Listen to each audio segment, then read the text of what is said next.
Jai Hind. I am Brigadier Advitya Madan. Today, let's analyze the current anarchic situation in Bangladesh to arrive at various options for India. First, coming to the trigger, which was Osman Hadi's murder. Initially, many Islamists had spread a wrong narrative without any evidence, fueled by Pakistan's ISI, that Hadi's killers have escaped to India. Nothing could be further from the truth. Yesterday only, Hardy's brother has exposed the high possibility that murder was orchestrated by none other than the Yunus government to postpone the elections, while another source says that it was Fazal Karim Masood, who is the suspected killer of Hadi, who is still hiding in Bangladesh. While some reports say that some Lashkar-e-Toba operator has been arrested for Hadi's murder. So much so for the confusion in Bangladesh investigative agencies. Now coming to the brutal killing of a Hindu, Deepu Chandra Das. Let's be very clear.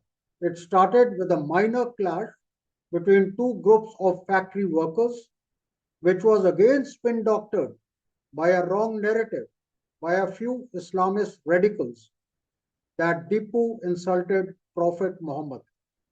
It was utterly wrong.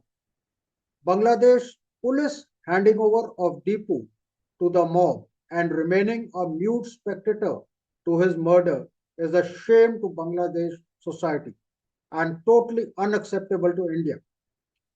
Now let's get to the root cause of this anarchy. Since August 2024, Pakistan and China have been exploiting the situation to the hilt. I can recall seven such major engagements in 2025 itself, this year. First, in January 25, Pakistan senior ISI officers and trade delegations visited Bangladesh separately. On 17th April 25, Pakistan's Foreign Secretary visited Bangladesh to revive trade, tourism, and cultural ties. Come 26th March, when Yunus visited China to strengthen their foreign policy ties. And on top of it, we should not forget the trilateral meeting on 19th June 25 between foreign secretaries of Pakistan, China, and Bangladesh in Kunming in China. Even Bangladesh National Party, that is BNP's delegates, visited China in the same month, that is June 25. On 21st August 25, Pakistan's Commerce Minister visited Bangladesh and expanded business engagements. Then on 23rd August 25, Pakistan's Deputy Prime Minister and Foreign Minister visited Bangladesh to sign several MOUs. What more evidence the Bangladeshi journalists appearing on our reputed English news channels want of the proof of the collusion of Bangladesh with Pakistan's ISI and China? It is obvious that Yunus has not been in control of the situation from day one and always wanted to delay the elections. We must link up the current situation with a statement made by Field Marshal Asim Munir. Yes, Field Marshal Asim Munir saying that India will now be attacked from the eastern direction. Both Bangladesh media houses and all the journalists are currently under threat. The truth is that Jamaat wanted to create circumstances that are not conducive to hold elections on 12th February 2026, next year. Since 1971, this has been the first time that Jamaat is enjoying so much of power over all the institutions and government without fighting elections.